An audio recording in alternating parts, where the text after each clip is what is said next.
እኔማ ምን ሆናለሁ ልጄ? እኔማ ምን ሆናለሁ? እሺ ታዲያ ተረጋግተሽ ንገሪኛ። ሄኖክ ኦሪጂናሉን ፋይል ወስደውታል። አሁን ራሴን ባጠፋ ይሻለኛል።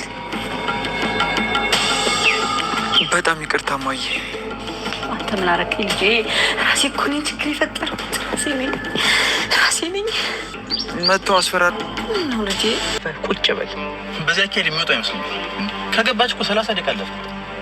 ዛሬ በጣም እየተፈታተንከኝ ነው ወይስ ጉዳዩ የእርጋ ስለሆነ እዚህ ቦታ እኔ እናንተ ቁጭ ስላል እኩል አድርገኸኝ ነው? እርቼ ነበረ። ወዴት ያለኝ አማራጭ እሱ ብቻ ነበር። መደረግ ያለበትን ሁሉ አደርጋለሁ። የትም እንዳይሄድ ምከሪው አለችኝ። ቬነስ እኮ በጣም ምስኪን ናት። እሺ ሽማ አትሄጂም ወይስ ልታድሪ ነው? ኧረ በፍጹም ማሚ። በቃ ቬነስ ነገ እንገናኛለን። ትመጣለህ አይደል? እንዴ ግድ ነው። ቆይ እንደውም ልሸኝሽ። አይ ማሚ እንድሸኘኝ ፈልጌ ነበር። በዛውም አንድ ማውራት ጉዳይ አለኝ። አረ ይሄ ሚስጥራችሁ ሄኖክ እንግዲህ ይሄ ሚስጥራችሁ እንዴት ነው? ከእናቴ ጋር ያለሽ ሚስጥር እየላቀ ሄደዋል እያላት ይገኛል። ሆኖም እንግዲህ ዛሬ አልማዝ እጅግ በጣም ደንግጧና ተጨንቋም ነበረ።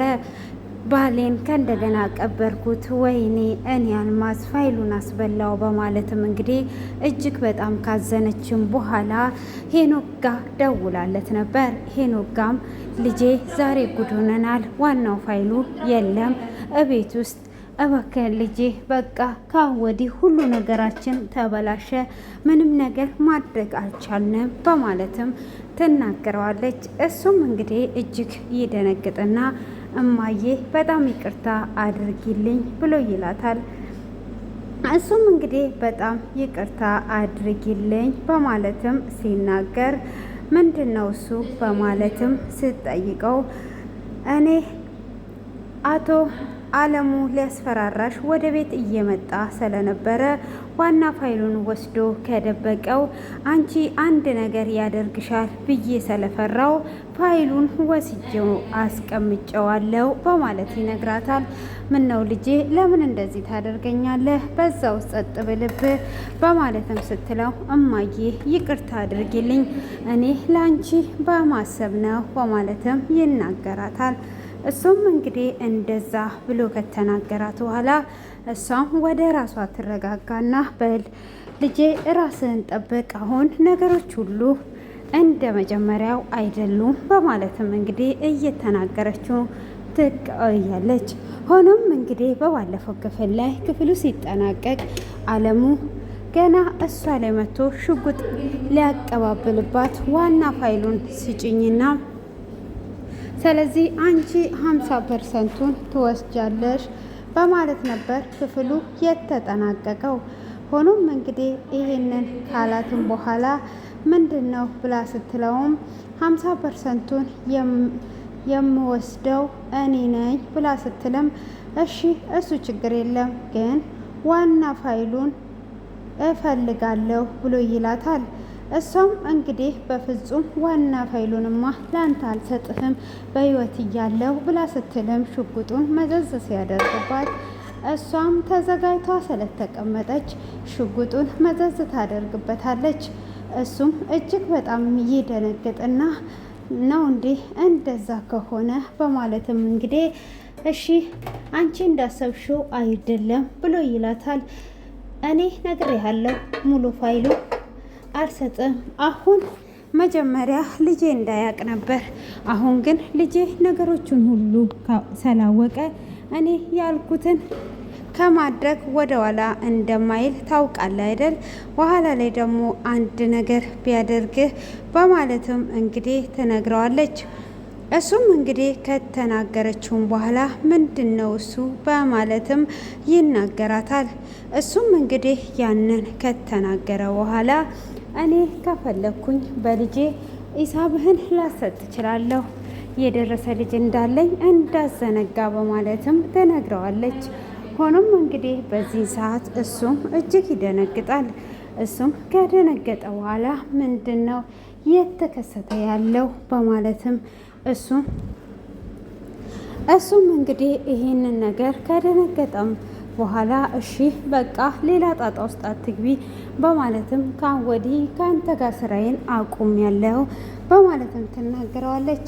እንግዲህ ሀኒ እንደምናስታውሰው ለተወሰነ ቀናት ወደ አዋሳ እረፍት ትንሽ እራሷን እንድታዝናናና ከማንም ጋር እንዳትገናኝ እሱም ነገሮቹ እንዲሳኩለት ልኳትም ነበር የምታስታውሱ ከሆነ። ሆኖም እንግዲህ እሱም እንደዛ ከተላላኩና ከሄደችም በኋላ አሁን ደግሞ ፌመስ እንግዲህ ሄኖክን ጠበቅ አድርጌ መያዝ አለብኝ፣ እሷ እስክትመጣ ድረስ በእጄ ማስገባት አለብኝ እያለችም ትገኛለች። ሆኖም እንግዲህ እሷም በእጇ ለማድረግና ለማስገባት እየተጣጣፈች ትገኛለች።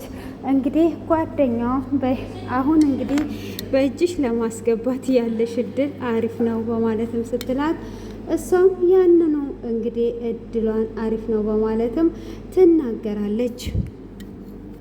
ሆኖም እንግዲህ በዚህ አይነት መልኩ ካወራቻትም በኋላ አሁን ሄኖክ እየናፈቀኝ መጥቷል፣ ምን ይሻለኛል? እስካሁን ድረስ ሄኖክ አልመጣም፣ ሄኒ አልመጣም ትላለች። ከዛን እንግዲህ ሄኒ ኧረ ተይ አንቺ ልጅ እያለቻት እንግዲህ ሄኖክ ደግሞ ለእሷ ነግሯታል ሁለቱንም እንደማያፈቅራቸው። ሆኖም እንግዲህ እሷ እየጠበቀች ሄኖክ ይመጣል፣ ዋው ሄኒ መጣ ብላ ትላለች። ከዛን እንዴት ናችሁ ብሎ ሲጠይቃቸውም እሷ ቀደም ትልና የኔ ፍቅር ሰላም ነን ብላ ትላለች። መቼ እሱ አንቺን ለይቶ እንደዛ አለሽ? ሁላችንንም እኮ ነበር አንድ ላይ ሰላም ያለን ብላ ትላለች። አይ ነው እንዴ? በቃ የኔ ፍቅር አልኩት፣ ምንድን ነው እሱ እያለች አይ አትቸኩ፣ እንደዚህ መቸኮል ጥሩ አይደለም በማለትም እንግዲህ ይናገራታል። ሆኖም እንግዲህ ይሄንን ከተናገራትም በኋላ ምንድን ነው እሱ እየተከሰተ ያለው? በሉ እናተ አንድ ላይ ሁኑ፣ እኔ ሄዳለሁ በማለትም አንድ ላይ ቁጭ ብለው ሳለ እኔ ምልሽ ባለፈው እናደርጋለን ያልሽውን ነገር እስካሁን ድረስ አላደረግንም፣ ዛሬ ያልነበር የተባባል ነው ብሎ ሲለው ውይ ሰፕራይዝ፣ እኔና እናትህ እኮ ተነጋግረን ጨርሰናል፣ ሲጀመርም እኔ ካንቺ መጠበቄ በማለት ሲላትም ከፈለክ እናትህን መጠየቅ ትችላለህ፣ እኔ የእውነት ነው ያደረግኩት ብላ ትለዋለች። እንዴት ከእናቴ ጋር ብላ ስትልም እኔ ሳስበው ብዙ ጊዜ ከቅርብ አጠገባችን ጋር ያለነውን ሳንመለከት ከሩቅ ያለውን ብቻ ነው የምንመለከተው፣ ለዛ ይሄንን ነገር ያደረኩት ብላ ትለዋለች። እሱም እንግዲህ ካለችውም በኋላ እሺ በቃ በማለት እንግዲህ ይነጋገራሉ። እነሱም ከተነጋገሩ በኋላ ምን ሊከሰትና ምን ሊፈጠር ነው በማለትም እንግዲህ እየተነጋገሩ ባለበትም ሁሉንም ነገር በአቋሚነት ይናገራሉ። ሆኖም እንግዲህ ይህንን ነገር ካደረጉም በኋላ እሺ በቃ ካዲያ መቼ ነው የምታዝናናኝ ስትልም እኔም ከእናቴ ጋር እዝናናለሁ ብሎ ይላታል። እንዴ በቃ ቃልን አጠፍ ካርከኝ ማለት ነው ብላ ስትልም አይ ይስተካከልልኝ ብሎ ይላታል። ማለት ተካካድን ነው እንጂ የሚባለው እኔ አይደለሁም ቀድሜ የካርኩሽ፣ ከእናቴ ጋር ተማክረሽ እንዳደረግሽ እኔ ደግሞ ከእናቴ ጋር እዝናናለሁ በማለት ይመልስላታል። እሷም እንግዲህ ይሄ ቀልድ ተመቻት ነው። እሺ በቃ ለዚህ ክደህኛል ማለት ነው፣ እሱን አስብበታለሁ፣ አሁኑኑ እንድትነግረኝ እፈልጋለሁ እያለች እንግዲህ እያጣደፈችው ትገኛለች። ሆኖም እንግዲህ ያንን በተናገረችም ሰዓት ምን እየተከሰተና ምን እየሆነ እንዳለ ባይገባትም ምንድነው የሚፈጠረው በማለት እንግዲህ እየተናገሩ ይገኙ ነበር። ሆኖም እንግዲህ እሺ በቃ ምንም ችግር የለውም በማለትም ይናገራል። አለሙም እንግዲህ ዛሬ ላይ ትልቅ ነገር አቅዶ ይገኛል። አልማዝንና የፌመስን አባት ሁሉንም ለብቻቸው ሊያስቀራቸውና እራሱ ሁሉንም ነገር ጠቅልሎ ሊወስድ አስቦ ይገኛል። ይህንንም እንግዲህ ፌመስን ሊያስገድላት እሷን ካስገደላት በኋላ የእርጋንም ፐርሰንት የአልማዝንም በአጠቃላይ ሁሉንም የግሉ ለማድረግ እንግዲህ ልጆቹን አርቆ አሽሽቷቸዋል። ሆኖም እንግዲህ ብር ሊከፍለው የቀጠረው ልጅ መኪና ውስጥ ያለው ልጅ ነው። እሱንም እንግዲህ የእርጋን ልጅ እስከ መጨረሻው ታስወግድልኛለህ ብሎ ይለዋል። እሱም ፈርቶ ነበር። በመጀመሪያ ይሄንን ነገር ማድረግ አልችልም፣ አሀ የእርጋ ልጅ ስላልኩ ነው ብሎ ሲለውም አዎ የእርጋ ልጅ እንዲህ ማድረግ አልችልም በማለት ይናገረዋል። እሱም እንግዲህ አይ ታደርጋለህ፣ እኔ ነገሮቹን የሚያስተካክል ሌላ ሰው አዘጋጃለሁ፣ አሁን ላይ ግን አንተ እንድትጨርስ እፈልጋለሁ ብሎ ይለዋል። ህይወትን በአንዴ የሚቀይርልህ ብር እሰጥሃለሁ፣ ህይወትን መቀየር የምትፈልግ ከሆነ ብሎ ይለዋል። የሰውን ነፍስ አጥፍቶ የራስን ህይወት መቀየር ይኖራል ወይ? እንግዲህ አንዳንድ ጊዜ የሰውን ህይወት አጥፍተው ህይወታችንን እንቀይራለን እያሉ የሚያስቡ ብዙዎች ሊኖሩ ይችላሉ። ሆኖም ግን የሰውን ህይወት አጥፍቶ ህይወት መቀየር አይኖርምና እሱም እንግዲህ ህይወቱን ትቀይራለህ ብሎ ሲለውም አይ ህይወትን እንዴት እቀይራለሁ ብሎ ይላል። ህይወቱንም እንግዲህ ለመቀየር እንዴት አድርጌ እቀይራለሁ ብሎ ሲለውም የምትፈልገውን ያህል ብር ጠይቀኝ ብሎ ሲል እሱም እንግዲህ ህይወቴን ይቀይራል በማለትም የእርጋ ልጅ ለመግደል ይስማማል። ሆኖም እንግዲህ የእርጋ ልጅ ለመግደል ሰዓታትን እየጠበቁ ይገኛሉ። ካሁን ትወጣለች፣ ከደይታል የወጣችው እስከ መቼስ ነው የምንጠብቃት እያለውም ሲገኝ አይ እንጠብቃታለን እስክትወጣ ድረስ በማለትም አረ ቆየ እኮ እያለ ገዳዩም እንግዲህ ተዘጋጅቶ ይቀመጣል።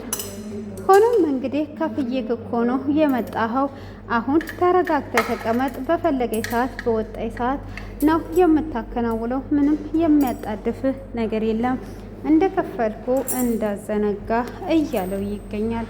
እሱም እንግዲህ ለብሩ ሲል የሰውን ነፍስ ለማጥፋት ተስማምቶ ይገኛል።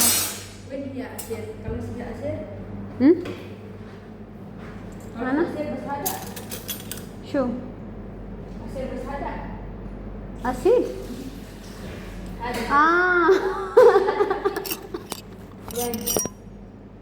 زبالة ما في ولا زول فاضي. أنا فكر انتي برضو بس ما في